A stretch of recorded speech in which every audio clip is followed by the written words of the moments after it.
चलाया तो वचन के द्वारा परीक्षित की रक्षा की जाए। तो भागवत रूपी बहुत बड़े एक अस्त्र के द्वारा महात्मा परीक्षित के सामने भगवान प्रकट हुए। श्री सुखदेव स्वामी का आगमन हो गया। परीक्षित ने पाद पद्मों में प्रणाम किया। वो कहा, गुरुजी महाराज मुक्ति का साधन बताएं।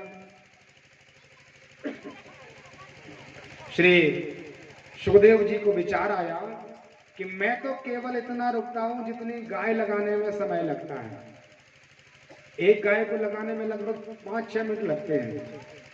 और सुखदेव ऐसे परमहंस हैं, भिक्षा के लिए 5 घर जाते हैं, मौन होकर के खड़े हो जाते हो, कहते हैं भिक्षा दे। कोई दे देता है तो ठीक है ना, दूसरे घर चले जाते हैं। इस प्रकार से 5 घरों की याचना करते हैं, 6वें घर नहीं जाते। कुछ भी ना मिले तो भगवान के नाम को ही ग्रहण करते हैं। ऐसे भगवान सुखदेव हैं। लेकिन उन्हीं सुखदेव महाराज को जब पता चला कि ये राजा परीक्षित ने उत्तमोत्तम प्रकार का प्रश्न किया है, भगवान को प्राप्ति करने का इन्होंने प्रश्न किया, इसलिए सुखदेव जी ने कहा, बेटा आप चिंता मत करो। बरिया अनेस ते प्रश्न कृतो लोक हितं नृपा। हे राजन, तूने जो प्रश्न किया वो उत्तमोत्तम प्रकार का है, इससे बड़ा कोई प्रश्न नहीं होता। इसलिए महाराज अब चिंता न करो, हम 7 दिन बैठ करके आपको भागवत कथा सुनाएंगे। तो परीक्षित को लगा कि अब तो हम मुक्त ही हो जाएंगे, महात्मा सुखदेव हमें कथा सुनाएंगे। सुखदेव ने कहा, बेटा तेरे पास 7 दिन है।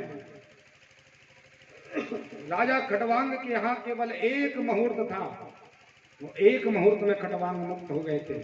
आप चिंता ना करें, बड़े भाव से कथा का रसपान करें, आपको हम मुक्त करके ही यहाँ से जाएंगे, ऐसा वचन दिया। और सुखदेव स्वामी महात्मा मंचासीन हो गए। महात्मा सुखदेव जी ने कथा प्रवचन प्रारंभ किया।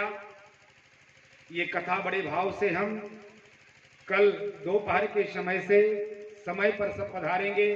आप लोग बड़े विलंब से आते हो, हमारे बहुत टाइम लगाते हो। जब कथा पूरी करने का समय होता तब आप लोग आते हो। और कल हमें बताया गया है कि 6 बजे तक कथा करना है, क्योंकि इसके बाद माताओं के लिए अन्य कार्य होते हैं और कोई दूसरे गांव से भी आते हैं तो उनको अपने गांव तक जाने में समय लगता है।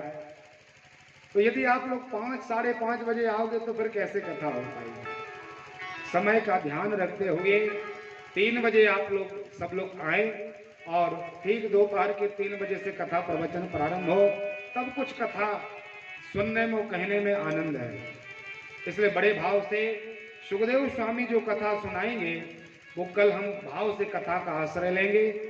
आज सुखदेव जी का आगमन हुआ है, इसलिए प्रमुख श्रोता सुखदेव स्वामी का पूजन करेंगे। इसी बीच बड़े आनंद से भगवान का संकीर्तन का हम श्रवण करें, इसके बाद आरती का दर्शन करेंगे।